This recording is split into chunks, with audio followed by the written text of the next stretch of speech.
The storm came out of nowhere. 1 minute I was making good time on the trail, the next I couldn't see 10 feet in front of me. That cabin saved my life that night, but something inside almost took it. My name's Rachel. I've been hiking the Appalachian Trail on and off for 6 years. I know these mountains. I know the weather. I know when to push forward and when to hunker down. But that October in 2019, the mountains had other plans. I was maybe 15 miles from the nearest road when the sky turned black. Not gray, black. The temperature dropped 20 degrees in minutes. Then came the rain. Sideways, stinging, relentless. I needed shelter. Fast. I remembered passing a structure about a mile back. An old cabin half hidden by overgrown brush. At the time I'd barely glanced at it. Now it was my only option. I backtracked through the storm, my headlamp cutting weak lines through the downpour. When I finally found the cabin, I almost cried with relief. The door was hanging off one hinge. The windows were dark, some of them broken, but it had 4 walls and a roof, and that was enough. I pushed inside and immediately noticed the smell. Musty. Old. But underneath that, something else. Something organic. Like meat that had been left out too long. I told myself it was probably a dead animal. A raccoon that had crawled in and died. I'd deal with it in the morning. The cabin was small. 1 room with a stone fireplace, a wooden table, and what remained of a bed frame in the corner. No mattress, just rusted springs. Leaves and debris covered the floor. It looked like no one had been here in years. I set up my sleeping bag near the fireplace and ate a cold dinner of trail mix and jerky. Outside the storm raged. Inside I was dry, safe. Or so I thought. I must have dozed off around midnight. I woke to silence. The storm had stopped. But something else had woken me. A sound. Soft. Rhythmic. Breathing. Not my breathing. This was heavier. Slower. Coming from somewhere in the cabin.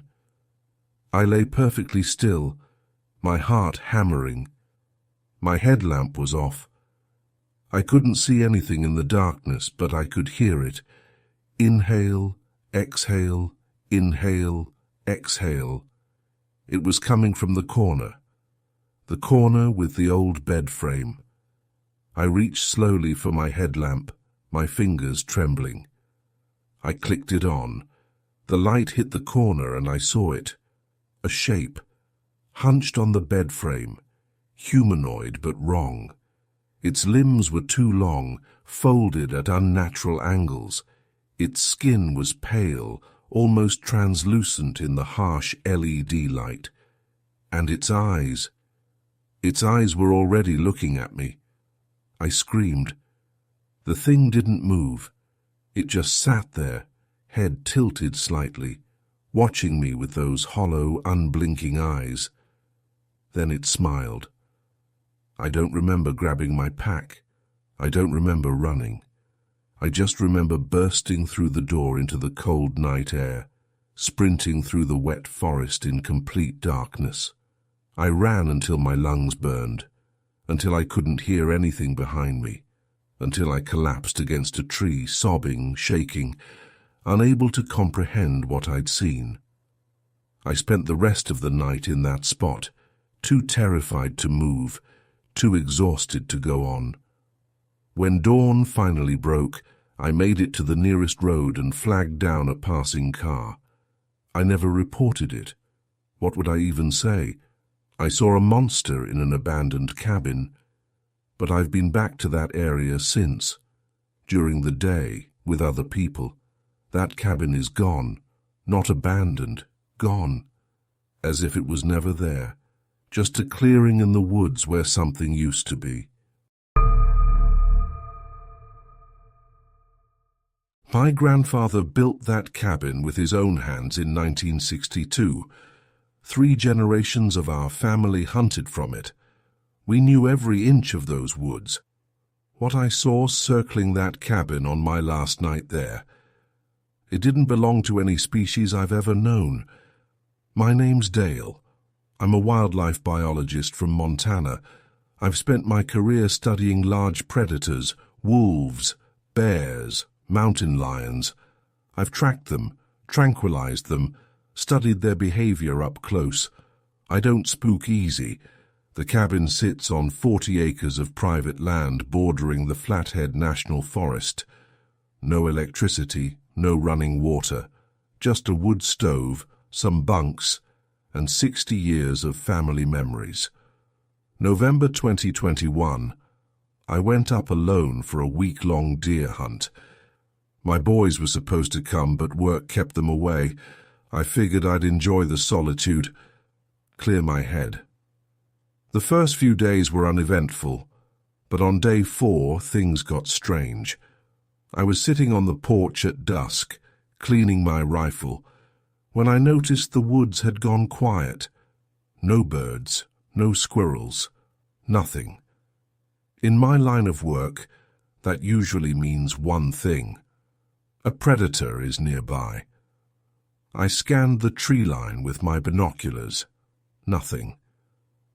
But the silence persisted. That night, I heard movement outside the cabin. Heavy footsteps circling the perimeter. I grabbed my rifle and my spotlight and eased open the door. The beam cut through the darkness, illuminating trees, brush, the edge of my truck. Then I caught eyes. 2 points of light reflecting back at me from the tree line. I adjusted the beam, steadied it on the source. What I saw made my blood run cold. It was standing upright. Not a bear on its hind legs, something else. Something that was built to stand that way. It had to be 7 feet tall, maybe more. Its body was covered in dark, matted fur. Its arms hung past its knees, and its face. I've looked into the eyes of wolves. I've stared down charging grizzlies.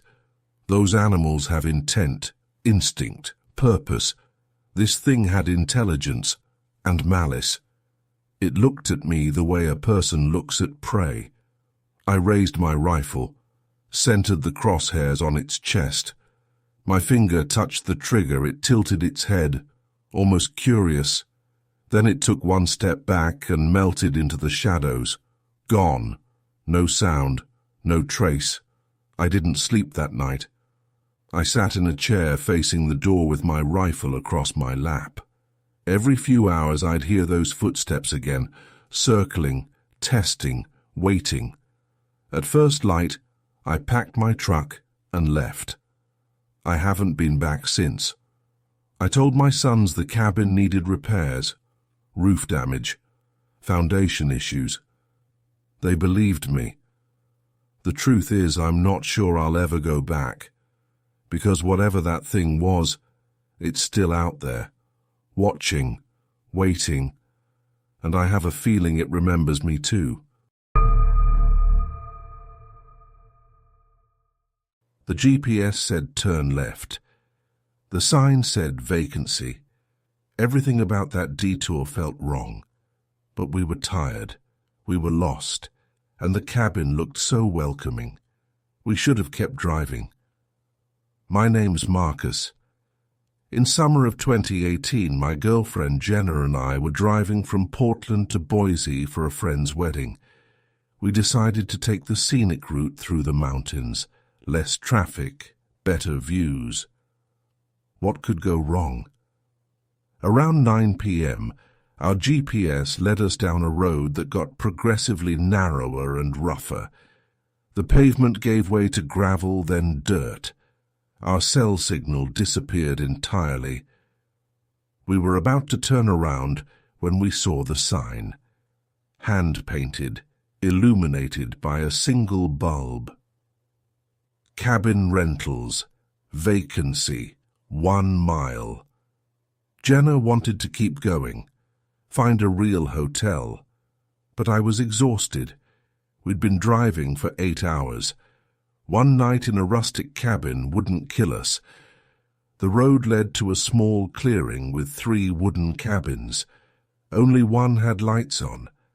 A figure was sitting on the porch. I couldn't make out any features, just a silhouette against the dim yellow glow from the window. The figure stood up as we pulled in, walked toward us slowly. I rolled down my window. "You folks need a room." It was a man's voice, old, flat, no warmth in it at all. I couldn't see his face clearly. The porch light was behind him, casting his features in shadow, but something about the way he stood there, perfectly still, made my skin crawl. I should have listened to that instinct. Instead, I paid him $40 cash for cabin number 2. He handed me an old brass key. Didn't say another word. Just pointed toward the second cabin and walked back to the porch. That's when I noticed something that still bothers me. My name was scratched into the key, Marcus, carved right into the brass like it had been there for years. Jenna didn't see it. I didn't show her. I told myself it was a coincidence. Maybe they reused keys and some other Marcus had stayed there before. But the scratches looked old, worn, like they'd been there longer than I'd been alive. The cabin was basic, but clean. 1 bed, 1 bathroom, a small kitchenette. Jenna was still uneasy. She kept saying something felt off about the whole place. I told her she was being paranoid. Around midnight, I woke up to a sound, scratching, coming from the wall behind our bed. I figured it was mice. Old cabins have mice, but the scratching continued, got louder, more deliberate. Then I heard breathing, not through the walls, from outside our window. I got up and moved toward the curtain. Slowly, quietly, I didn't pull it back. Something told me not to. Instead, I just listened. The breathing was right there, inches from the glass. Heavy, patient. Then I heard footsteps, more than one set, moving around the cabin, circling. Jenna was awake now. She grabbed my arm, her nails digging into my skin. I whispered one word. Car. We didn't pack, didn't grab anything, just moved to the door and slipped outside. The clearing was dark. The porch light on the main cabin had been turned off, but I could see shapes, 3 of them, standing between us and our car. Just standing there, not moving, not speaking, just waiting. Jenna squeezed my hand so hard I thought she'd break my fingers. I walked toward the car anyway. Slowly, Jenna right behind me. The figures didn't move. We got closer. 10 feet, 5 feet. Still nothing. I opened the car door, got Jenna inside, walked around to the driver's side. One of the figures turned its head, just slightly, following me. I got in, started the engine, put it in drive. As we pulled away, I looked in the rear-view mirror. All 3 of them were walking toward the cabin we'd just left, moving together, in perfect synchronization. We drove straight through to Boise, didn't stop, didn't sleep. The next morning I tried to retrace the route. Every turn felt familiar, but the place itself never showed up again. I still have that key, still have my name carved into it. I don't know how they knew we were coming. I don't know what they were planning to do, but I know they were waiting for us, and I know we were never supposed to leave. Every wall was covered in words, scratched into the wood with something sharp, a knife maybe, or fingernails. Most of it was illegible, frantic scrawls that overlapped and contradicted each other, but some phrases stood out. "It comes at night."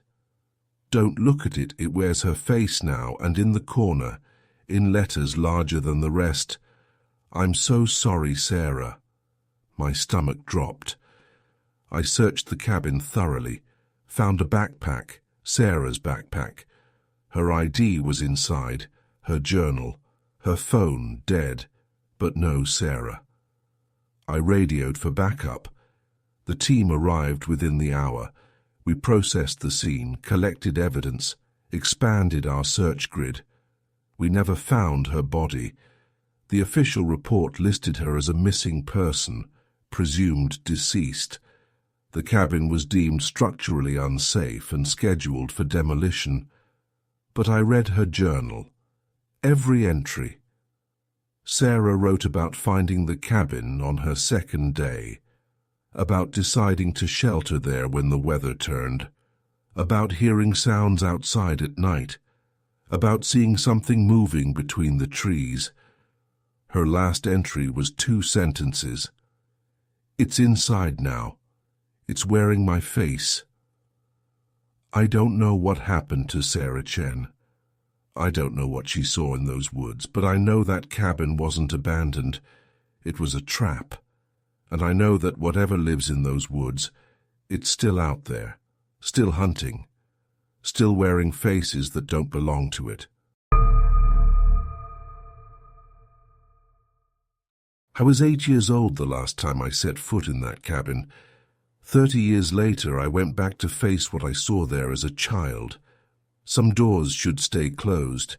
My name's Thomas. I'm a therapist now. Ironic, I know. I've spent my career helping others process trauma, but I never fully dealt with my own. The cabin belonged to my uncle, a remote property in the Ozarks where my family would spend a week every summer. As a kid, I loved it there. The creek, the fireflies, the endless woods to explore. Until the summer of 1992. I don't remember everything from that night. The memories come in fragments, flashes. I remember waking up in the middle of the night. I remember walking to the window. I remember seeing something standing at the edge of the woods. Tall, thin, wrong. I remember it turning to look at me. After that, nothing. Just darkness until morning. I never told my parents what I saw. I was too young to articulate it. But I refused to go back to that cabin. Threw tantrums, made myself sick. Eventually, they stopped asking. My uncle passed away in 2021. He left the property to my mother, who had no interest in keeping it. She asked me to go up there, clear it out, get it ready to sell. I almost said no, but something in me needed to know, needed to understand what I'd seen as a child. Whether it was real or just a nightmare I'd let control my life for 3 decades. I drove up on a Friday afternoon. The road was rougher than I remembered, more overgrown. When I finally reached the property, I barely recognized it. The cabin was still standing, but barely. The roof had partially collapsed. The porch was rotted through, windows were broken, covered in vines. 30 years of neglect had turned my childhood vacation spot into something from a horror movie. I spent the afternoon going through what remained inside. Old furniture, mildewed books, my uncle's hunting gear, rusted and useless. I found photos of my family, pictures of me as a kid, grinning by the creek, holding up a fish I'd caught. It felt like looking at someone else's life. As the sun began to set, I knew I should leave, drive back to the motel in town, come back in the morning. But I didn't. I wanted to see. I wanted to know if what I remembered was real. I set up a camp chair on what remained of the porch, opened a beer, watched the shadows lengthen between the trees. The forest went quiet around dusk. No birds, no insects, just silence. And then I heard it. A sound I hadn't heard in 30 years, but recognized instantly. Footsteps, heavy, deliberate, coming from the tree line. My hand went to the flashlight in my pocket. My heart was pounding so hard I could feel it in my throat. The footsteps stopped. I turned on the flashlight, swept the beam across the woods. Nothing. I was about to convince myself I'd imagined it when I saw movement, just at the edge of the light. A shape stepping back into the shadows. Tall, thin, wrong, exactly as I remembered. I ran. 46 years old, bad knee, hadn't sprinted in years. But I ran to my car like my life depended on it. Because maybe it did. I fumbled with the keys, dropped them, picked them up, got the door open. As I started the engine, my headlights swept across the tree line. It was standing there, watching me, just like it had 30 years ago. And I swear, it recognized me. I drove out of there and I haven't been back. Told my mother to sell the property as is. I don't care if we lose money. I don't care if it sits there and rots. I spent 30 years trying to convince myself what I saw as a child wasn't real. Now I know the truth. It was real. It's still there. And it's been waiting for me to come back. Some memories are better left buried, and some doors should never be opened again.